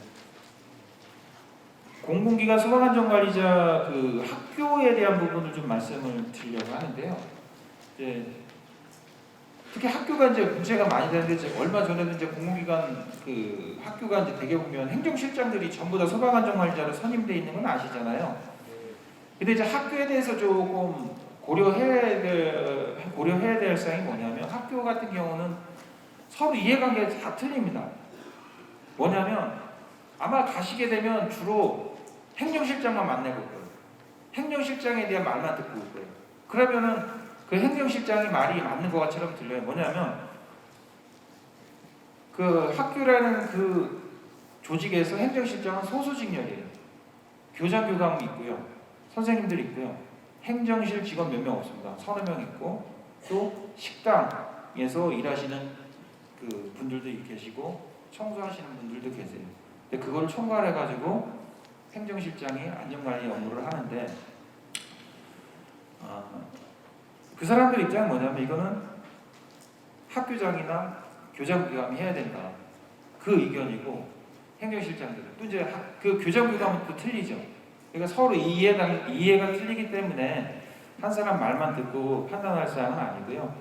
근데 저희가 이거를 한번 일제 조사를 해봤는데 행정실장만 하는 게 아니라 교장교감도 일부 하는 시도도 꽤 있습니다. 예를 들면 42개 많지는 않지만 42개 학교가 현재 하고 있어요.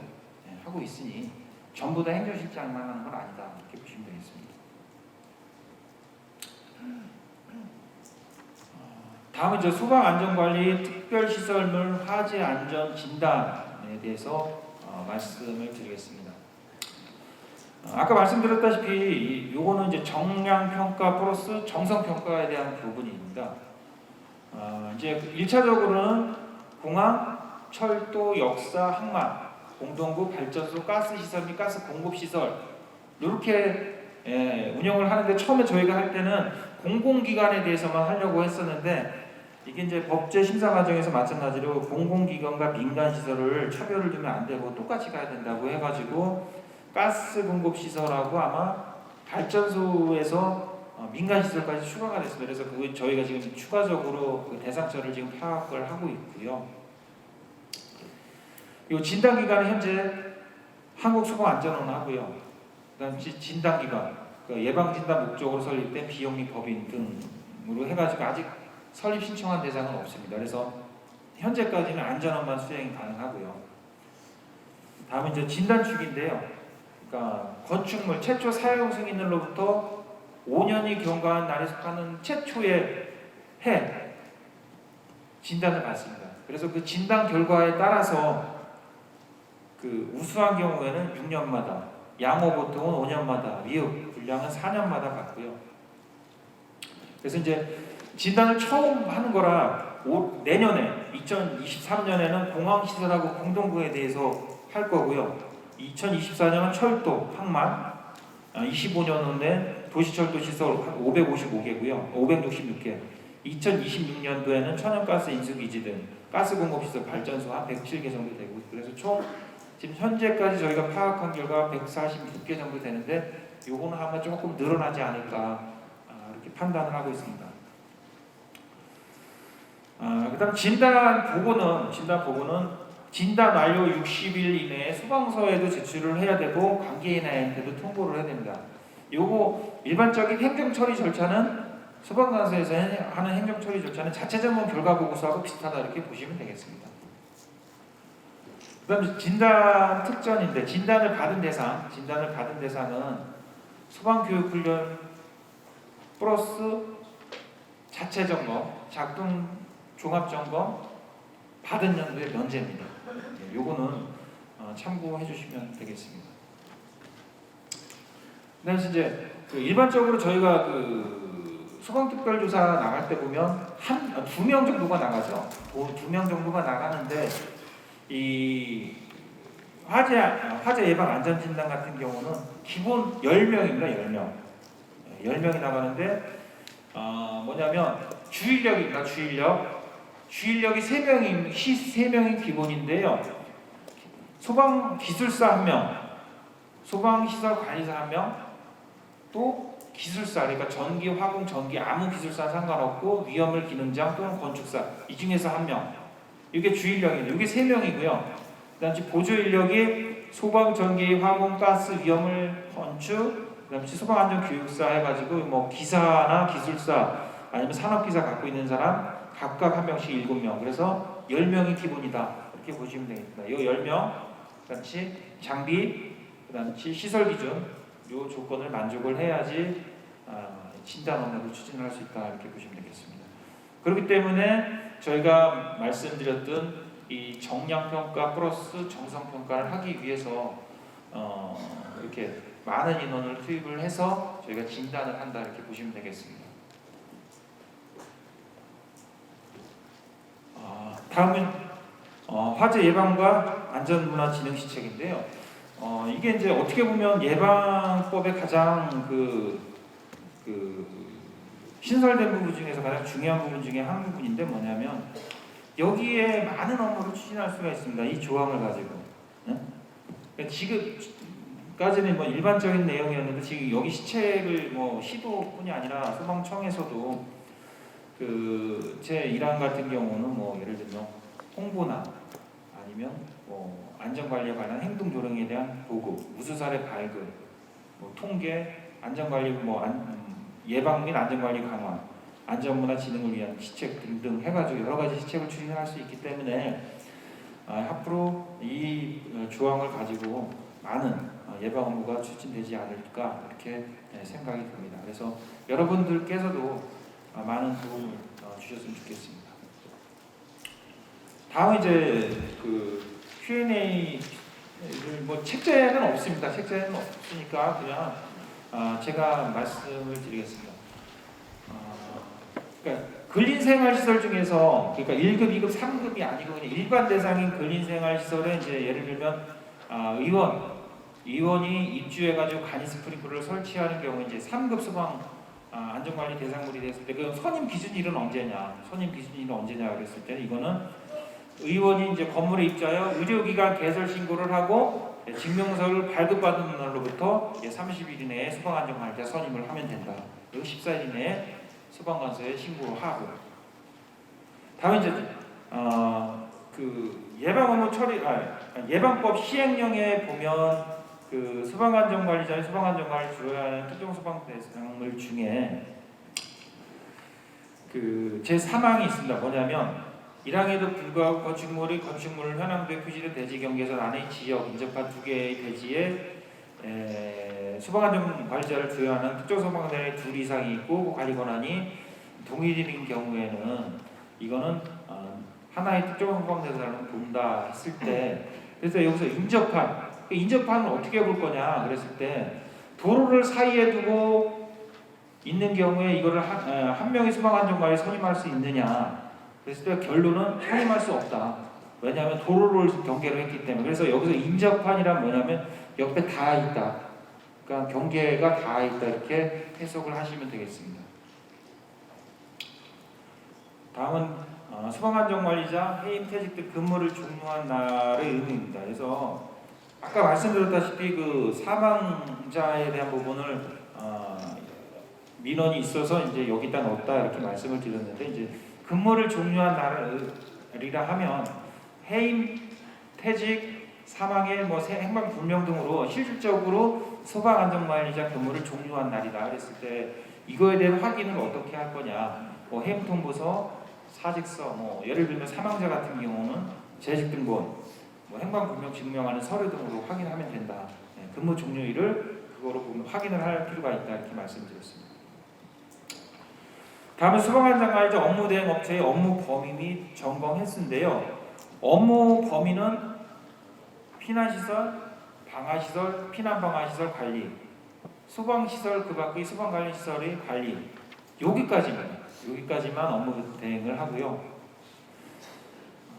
업무 횟수는 이제 법에서는 그 소방안전관리자가 이제 월 1회 이상 관련 업무를 기록하도록 되어 있기 때문에 기본적으로 월 1회는 해야 되겠죠. 월 1회는 해야 되는데 그 근무 횟수에 대한 부분은 뭐냐면 당사자가 그러니까 업체와 소방안전관리자 아니면 관계자와 당사가 간 계약에 따라서 점검을 수행을 하면 될 것 같습니다. 근데 기본적인 거는 예를 들면 월 1회 정도는 반드시 채워줘야 되고요. 그리고 당사자가 나 그럼 일주일에 한 번씩 하자. 그럼 일주일에 한 번 하면 되는 거고요. 근데 최소한 한 달에 한 번은 해야 된다.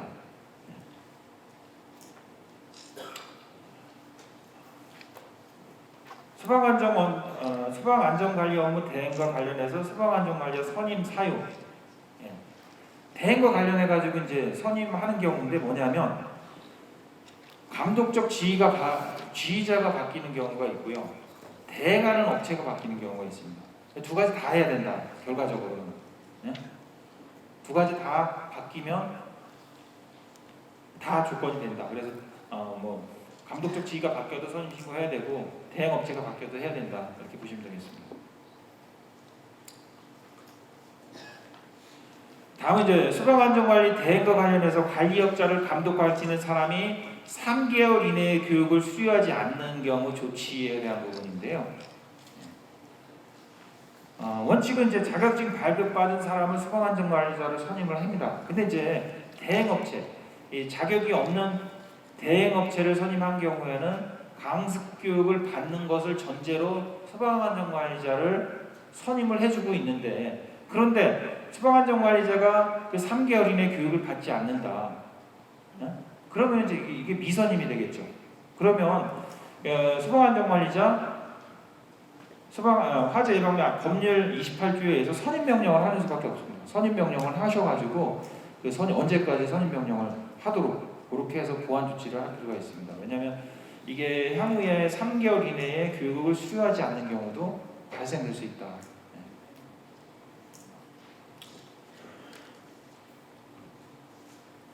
다음에 이거는 그 감사 파트에서 이제 지난번에 한번 그 의견제가 와서 정리해준 부분인데요. 그 수방안전관리 자격을 가진 현직 수방공무원이 본인 소유의 건물을 수방안전관리 선임할 경우 공무원의 영리 금지 조항을 위반한 것인가? 이거는 수방안전관리자 선임 부적절하다는 판단을 했습니다. 감사 파트에서. 왜냐하면 수방안전관리 겸직 이해충돌 가능성이 부당한 영향을 행사할 우려가 현저하므로 공무에 대하여 부당한 영향을 끼칠 우려가 상당한 것으로 보인다. 이에 따라서 수방안전관리자 업무는 자기 소유 건물 여부와 관관없이 겸직이 허용되지 아니하는 업무로 판단된다. 따라서 수방안전관리자 선임은 부적절하다. 이렇게 좀 알아주셨으면 좋겠습니다. 이거는 뭐 건물주이신 수방공무원만 해당된다 이렇게 보시면 되겠습니다. 저는 뭐 건물주가 아니기 때문에 아마 요거 관련해 가지고는 아마 시도에 문서가 시달이 된 거로 알고 있으니까 참고해 주시기 바랍니다. 그다음에 이제 법률에 따라서 이제 소방시설이 뭐 자진 대체 설비, 자진 설비, 임의 설비 그래갖고 여러 가지 설비가 설치됐는데 이게 소방안전관리자 의무가 있느냐 이 부분인데 법정 시설 기준으로 소방안전관리 선임 여부를 결정을 합니다. 그래서 비상경보 설비 설치 대상이나 자탐 설비를 설치하여 비상경보 설비 면제받는 경우에는 기본적으로 소방안전관리자 선임 의무는 없다 이렇게 보시면 되겠습니다.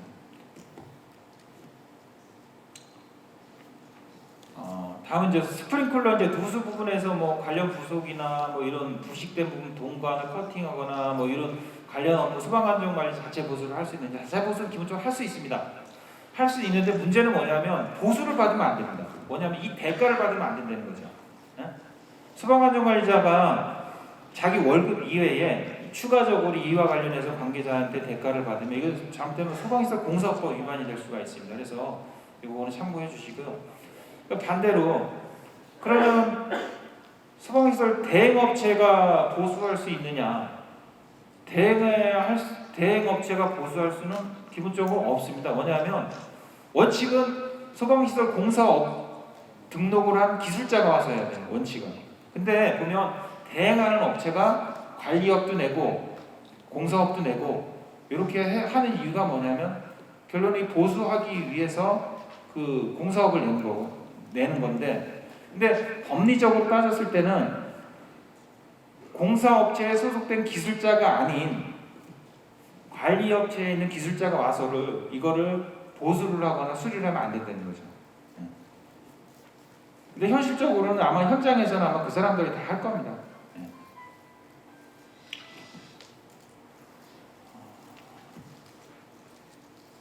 이거는 넘어갑니다.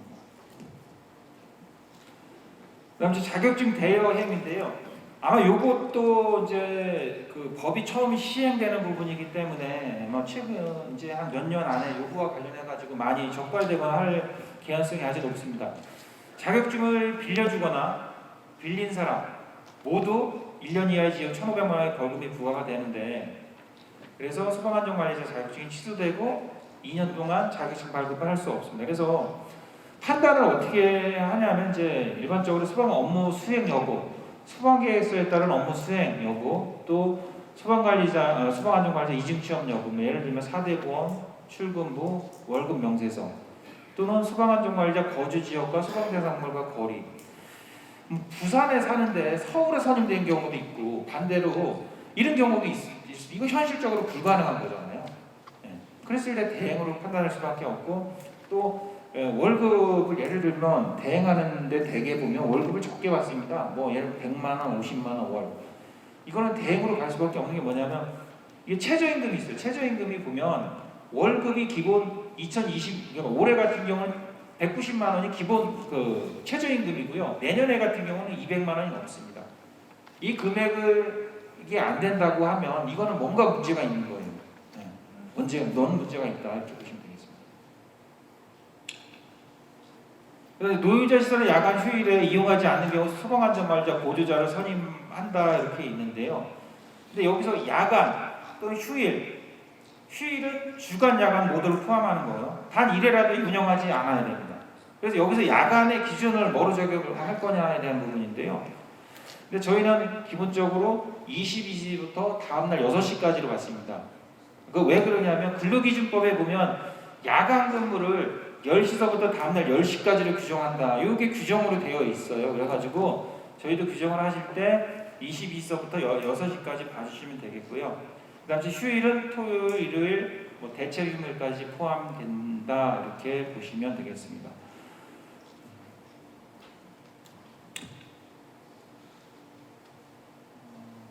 그다음에 다른 안전관리자의 겸직이 가능한 안전관리자인데 이건 아까 말씀드렸다시피 1급하고 특급만 안 되고요. 겸직이 가능한 거 2급, 3급 소방안전과 돌보조자, 건설 소방안전관리자, 공공기관 소방안전관리자. 공공기관 소방안전관리자 현실적으로 좀 약간 어려울 수도 있죠. 왜냐하면 공무원들이기 때문에. 그래서 실질적으로는 특급 1급 빼고는 다 겸직에 대한 제한은 없다. 말씀드렸습니다. 이거는 아까 말씀드렸던 거고.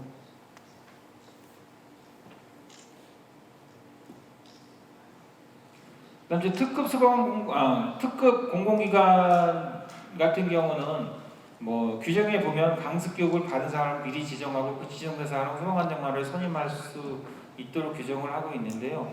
이거 이제 보셔야 될 게 뭐냐면 그 강습 교육을 받는 사람, 특급을 말씀드리는 거요. 강습 교육을 받는 사람이 특급 자격이 있는지를 봐야 돼요. 왜냐면 특급 자격이 없음에도 불구하고 강습 교육 접수만 시켜놓고선 한도 끝도 없이 계속 딜레이 시키는 경우가 있는데 1차적으로는 그 상황이 발생이 되게 되면 그 강습 교육을 받으려고 하는 사람이 우리 예방법에서 규정하고 있는 강습 교육 1급을 딸 수 있는 대상인지를 확인하고 그거를 처리를 해주셔야 됩니다. 그래서 예를 들면 1년 이내에 적부가 소방안전관을 선임하지 않는 경우에는 소속된 상급기관, 그러니까 복무, 감찰부서에 적극적으로 통보를 해주셔가지고 처리를 해주셔야 됩니다. 왜냐하면 지금 과태료나 이런 규정이 삭제가 됐기 때문에 그렇게 하지 않으면 이게 선임이 될 수가 없는 상황입니다. 다음 이제 소방안전관리자 이 자격증 발급에 대한 부분인데요. 특급 같은 경우는 그 소방 설비 기사, 산업기사, 소방공무원 20년 이상, 기술사, 관리사 같은 경우는 다 자격증이 발급이 됩니다. 근데 이제 산업안전기사, 산업기사 같은 경우는 응시 자격으로 바뀌었어요. 이거. 자격증 발급 안 됩니다. 시험 볼 수 있는 응시 자격으로 바뀌었고요. 1급 같은 경우, 그다음에 1급 소방공무원 7년 소방설비 기사 마찬가지로 자격증 발급이 되고요. 그다음에 2급 같은 경우는 말씀드리겠습니다. 1급 같은 경우는 전기안전관리자, 고압가스 안전관리법에 의한 이것도 전부 다 자격증 발급 안 되고요. 소방공무원 3년 이상 위험물, 기능장, 기사, 기능사 2급 자격증 발급 다 가능하고 건축기사, 전기안전기사 이런 거 응시 자격으로 다 바뀌었고요.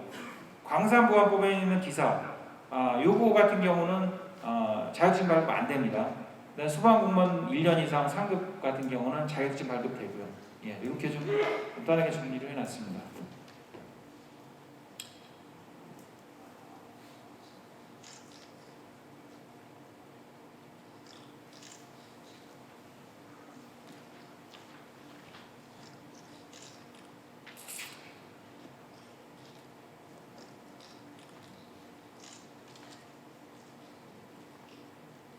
이거 아까 말씀드렸던 상황이고, 그리고 이제 소방안전관리자하고 이제 건설 소방안전관리자에 대해서 좀 말씀을 드리는데 선임 대상은 사용 승인된 건축물의 소방안전관리자고 이제 공사 중인 건설 현장인데 선임 주체가 틀리죠. 소방안전관리자는 관계인이고 건설 현장은 공사 시공자입니다. 선임 기간은 완공 일로부터 30일 이내지만 건설 현장은 착공 신고일로부터 건축물 사용 승인일까지고요. 선임 기한은 똑같고 자격은 똑같은데 건설 현장은 이제 강습 교육 추가가 되고요. 겸직 제한 같은 경우는 제한이 있죠. 1급하고 특급은. 근데 건설 현장은 겸직이 현재 가능하다. 이렇게 보시면 되겠습니다. 시간 관계상 뭐 계속 말씀을 드리고 싶은데 시간 관계상 저희 그 예방법은 이것으로 마치고 다음은 이제 시설법에 대해서 말씀을 드릴 거고요. 제 강의는 이것으로 마치겠습니다. 예, 감사합니다.